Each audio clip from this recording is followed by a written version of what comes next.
उसकी कभी कभार थोड़ी अनबन हो जाती थी। एक दिन शांति रोज की तरह सुबह का खाना बना रही थी, तभी दरवाजे की घंटी बजी। घंटी की आवाज सुनकर वो दरवाजे की ओर जाती हुई कहती है, अरे आती हूँ, कौन है, सब्र करो। शांति दरवाजा खोलती है तो देखती है कि उसके जेठ मोहनदास सामने खड़े होते हैं। वो सक पकाकर अपना घूंघट करती है और पैर छूकर कहती है, आइए आइए जेठ जी। कैसे हो शांति? जी मैं तो बिल्कुल ठीक हूँ, सब आपकी मेहरबानी है भाई साहब।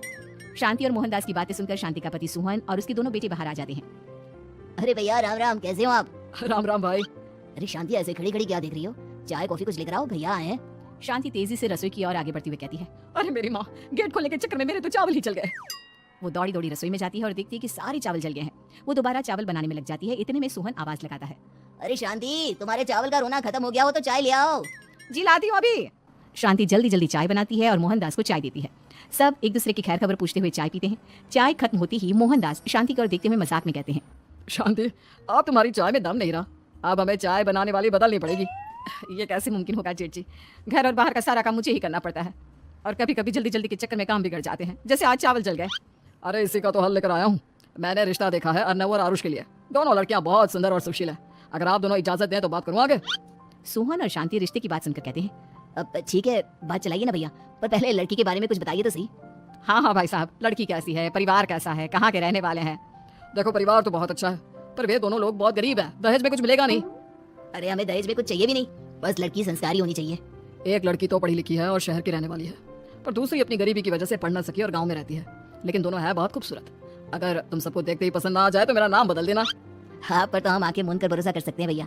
अब आगे बात चलाइए, हम शादी करने को तैयार हैं। कुछ ही दिन में अर्नव और आरुष की शादी हो जाती है।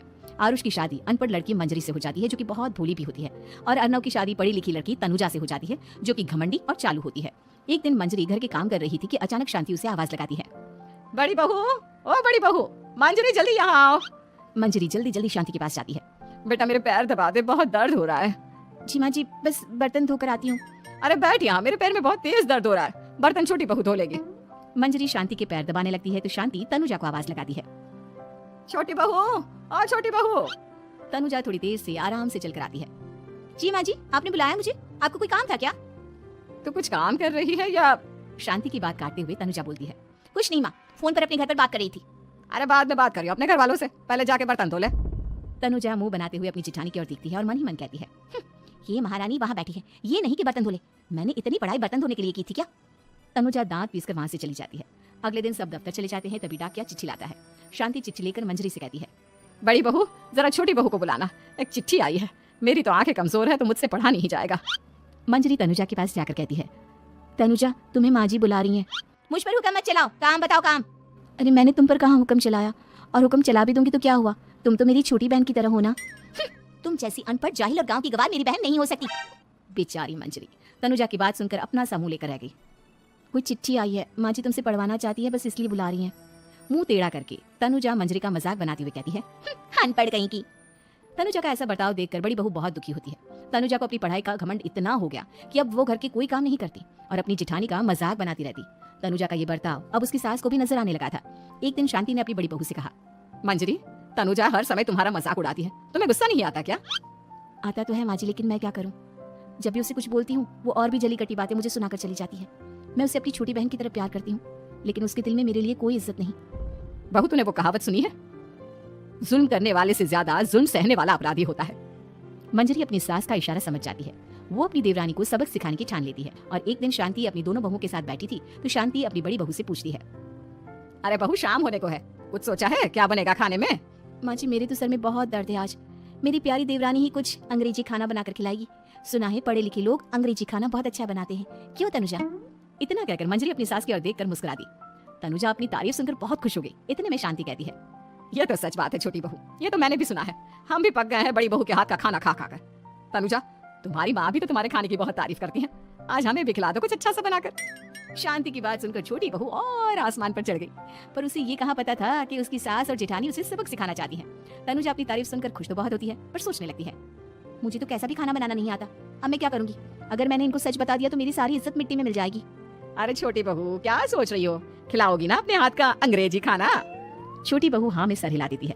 अचानक से उसके दिमाग में एक आइडिया आता है, मैं इंटरनेट से देखकर कुछ बना लेती हूँ, मेरी वाहवाही पूरे घर में हो जाएगी, मुझे कौन सा रोज रोज बनाना है। माँ जी आज आप सबको ऐसा खाना खिलाऊंगी कि इतने में शांति छोटी बहू की टांग खींचते हुए कहती है, कि पता नहीं कैसा खाना खिलाओगी। ए ऊपर वाले, हमारी रक्षा करना। इतना बोलकर शांति और मंजरी दोनों जोर जोर से हंसने लगते हैं। अब तनुजा रसोई घर में चली जाती है और खाने की तैयारी करने लगती है, पर उसे रसोई घर की चीजों के बारे में तो कुछ नहीं पता। जैसे तैसे सारी चीजें निकालती है और इंटरनेट पर देखकर खाना बनाती है। कुछ ही देर में सब लोग घर आ जाते हैं। अरे सुनते हो, आज का खाना हमारी छोटी बहू बना रही है। अरे वाह, आज तो फिर कुछ अंग्रेजी खाना खाने को मिलेगा। कुछ ही देर में खाना बन जाता है तो छोटी बहू सबका खाना लगा देती है। इतने में बड़ी बहू कहती है, क्या बात है देवरानी जी, आज तो बहुत अच्छी खुशबू आ रही है। ये बात तो सही कही बड़ी बहू तूने, खुशबू तो अच्छी है। ऐसी खुशबू तो मेरे खाने में भी नहीं आती। सब मिलकर छोटी बहू की बहुत तारीफ करते हैं और छोटी बहू 7वें आसमान पर बैठ जाती है। अब सभी खाना खाते हैं। जल्दी जल्दी दो, अब तो मुंह में पानी आ रहा है। हाँ हाँ, मुझसे भी नहीं रुका जा रहा। जैसे ही सोहन एक निवाला खाता है तो उसकी आंखों से पानी आने लगता है। ये देखकर शांति सोहन से पूछती है, क्या हुआ जी, खाना इतना अच्छा बना है कि आंखों से पानी आ गया।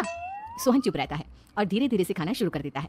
इतने में सोहन छोटी बहू से कहता है, बेटी तुम भी तो खाओ, तुम क्यों रुकी हो, खाना सच में बहुत अच्छा है। ये कहकर सोहन जोर से हंस देता है। फिर सब खाना खाने लगते हैं, लेकिन खाने में नमक और मिर्च तेज हो गई थी। तनुजा से कोई कुछ नहीं बोलता, बल्कि उसे भी खाने को कहते हैं। जैसे ही छोटी बहू खाना खाती है वो पानी पानी कहकर चिल्लाती है, पानी, इसमें तो पानी। ये खाना तो सच में इतना अच्छा बना है कि हमारे साथ साथ देवरानी जी भी इसके स्वाद को कभी नहीं भूल पाएंगी। सही कहा बहू। तनुजा को अपनी गलती का एहसास हुआ और उसने अपनी सास से कहा, माँ जी ये मेरी गलती नहीं है, इंटरनेट पर दिखाया था कि 4 चम्मच नमक और मिर्च डालने हैं। अब मंजरी को भी मौका मिल गया और उसने तनुजा पर तंज कसा। नाच न जाने आंगन टेढ़ा, हर जगह अपनी पढ़ाई दिखाती हो, दूसरों का मजाक उड़ाती हो। अब पता चला ना, हर चीज में पढ़ाई काम नहीं आती। और तुम तो शहर में रही हो, तुम्हें तो मुझसे भी अच्छा खाना बनाना आना चाहिए ना। बेटा, अगर तूने ठीक से सब सीखा होता तो आज तुझे शर्मिंदा नहीं होना पड़ता। बात शहर या गांव की नहीं होती। मंजरी गांव से आई है, लेकिन उसे घर का काम करना और खाना बनाना सब अच्छी तरह से आता है। तुम शहर में रही हो, तुमने ये सब क्यों नहीं सीखा। छोटी बहू सर नीचा कर सबसे माफी मांगती है और बहुत शर्मिंदा होती है। दीदी मुझे माफ कर दो, मैंने आपको बहुत बुरा भला कहा, पर आपने मुझे हमेशा ही माफ किया। आज मुझे अपनी गलती का एहसास हो गया है। अब दोनों बहुएं मिलकर घर का काम करने लगी और एक दूसरे को अपने गुण बांटने लगी। मंजरी ने अपनी देवरानी को खाना बनाना और घर का काम करना सिखाया, वहीं तनुजा ने भी अपनी जेठानी को पढ़ना लिखना सिखाया। शांति और सोहन ऐसी बहुएं पाकर बहुत खुश थे।